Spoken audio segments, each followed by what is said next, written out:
Being a celebrity seems like a dream. They are rich and famous and get to live in huge mansions in the best cities in the world. But not all celebrities are able to maintain these lavish lifestyles once they stop getting work, and some celebrities lose all their money very fast. Some household names even become homeless. Let's get into the list. In at number 10, Jason Momoa. Jason Momoa has been on top of the world the last few years. Starring in the Game of Thrones series and Aquaman, he became a household name very fast. But things have gone way downhill since his divorce from Lisa Bonet. Momoa and Lisa Bonet announced their divorce earlier last month, to the shock of their fans. The pair were together for 17 years as a couple. They dated for over a decade before deciding to get married in 2017. They also share 2 children together. Sadly, in January of 2022, their romantic relationship came to an end, with a joint statement revealing the shocking news that the pair were set to divorce. In a statement to Instagram, Jason wrote, quote, "We have all felt the squeeze and changes of these transformational times. A revolution is unfolding and our family is of no exception. Feeling and growing from the seismic shifts occurring. Even more shocking, Jason has decided to move out of their home and move into a camper RV that is parked in a friend's property. The van is a Ford RV worth $750,000. Speaking to The Sun, a source close to the star said of Jason and his RV, quote, "He stays in it quite often and has opted to sleep in there instead of getting a hotel on set so he can be by the beach. He's not really a private jet luxury resort kind of guy." And at number 9, Ed McMahon. Johnny Carson's longtime sidekick on his late night show had a long career on television, so it was assumed he had enough money to live the rest of his life worry-free. Sadly, that was not the case, and in 2008, lenders came after him for $644,000 that he owed on his home loan. During the public embarrassment, he went on Larry King Live to describe the situation. When asked how he went broke,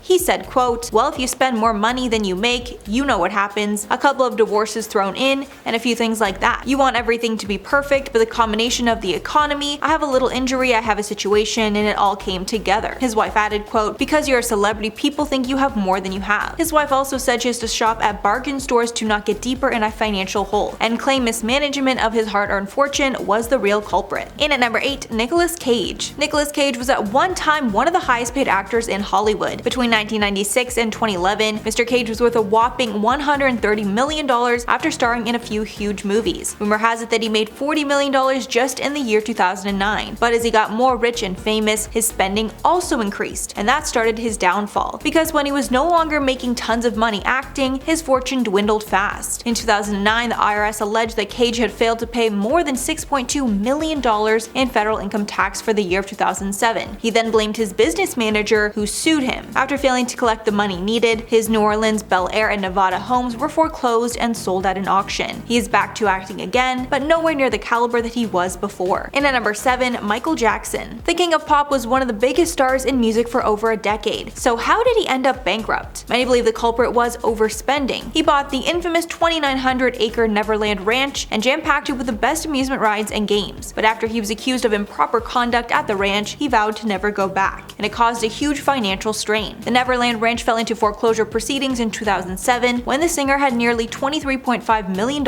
in loans on the estate. Before it was foreclosed on, a private equity firm purchased the loan. This was one of many of his financial troubles. Following his passing, the documentary Leaving Neverland was released that went into depth into the allegations against Jackson. It has caused a massive stain on his legacy. And at number 6, Heidi Montag and Spencer Pratt. This reality TV couple made a lot of bad decisions with their money that left them homeless. They were once worth $10 million, but now they have been forced to live with their parents until they can get back on their feet. Pratt and Montag claimed they were spending money like it was growing on trees in the years after their MTV fame. Pratt would tip valets hundreds of dollars, spend $15,000 on a night out, and gifted his friends thousands of dollars too. Heidi was also known for getting tons of cosmetic procedures, which clearly did not help their budget. Pratt also purchased millions of dollars worth of crystals. It was also reported that the couple seriously believed the world was going to end in 2012 when the Mayan calendar ran out, so they decided to spend all their money so it was not wasted. But when the world did not end, I'm sure they had lots of regrets. Halfway number 5, Natasha Lyonne. This actress, known for her role in American Pie, had a tough few years after the movies, where she was left homeless and in tons of debt. Her downfall started shortly after she became a star. In 2001, she was arrested for a DUI. In 2004, she was charged with mischief, trespassing, and harassment of a neighbor. Then in 2005, she was admitted to an intensive care unit of a New York hospital for a variety of ailments, including hepatitis C, a heart infection, and a collapsed lung. album. After a few rough blows to her wallet, she's slowly starting to make a comeback in the acting world. She's gotten a few movie and TV roles, and she's even been praised for her work on Law & Order SVU. And at number 4, Willie Nelson.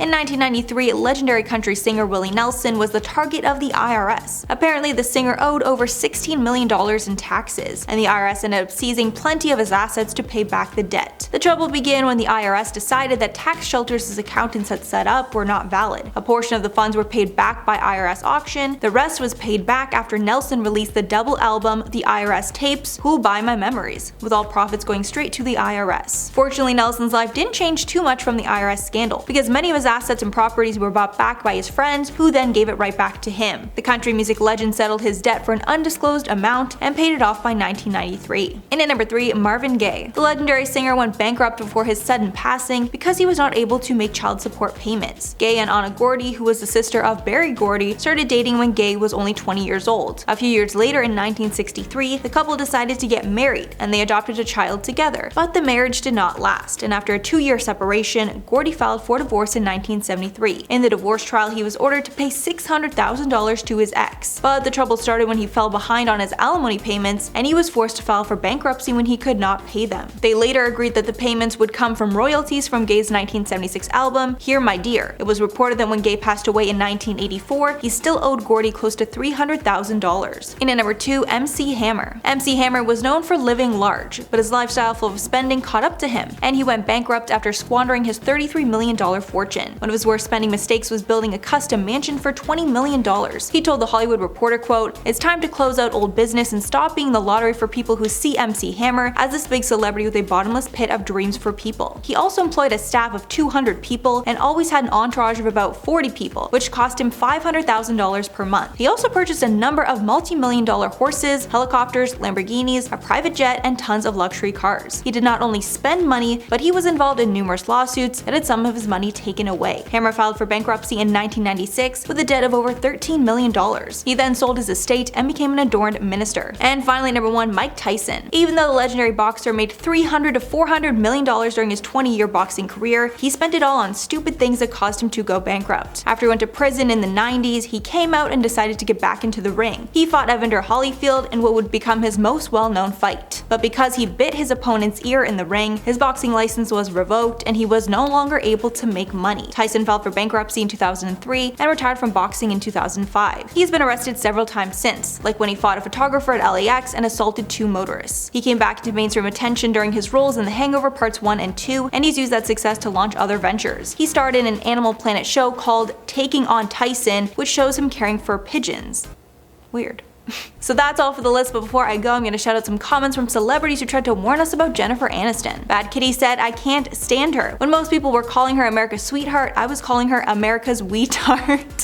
But that's just my opinion. Oh my god, that's so America's weetard. Love to see it. Jules said, "She was blessed to get the part of Rachel, which is so popular. Otherwise, her movies are mediocre and her box office return isn't good at all." I wouldn't know much about the box office return, but I do have to say Horrible Bosses is probably one of my favorite movies ever. It's not really starring her, she's more of like a guest starring role, but yeah, to be honest, I don't really like that many of her movies. Then Jamal said, "Used to watch Friends, although during the 90s and early 2000s alongside Everybody Loves Raymond, but moved on to other TV shows in later years." Yeah, I mean, it makes sense. As you grow up, you change the TV shows you're watching. Alright guys, that is all for the list today. I've been your host, Mackenzie Smith, and we will catch you in the next one.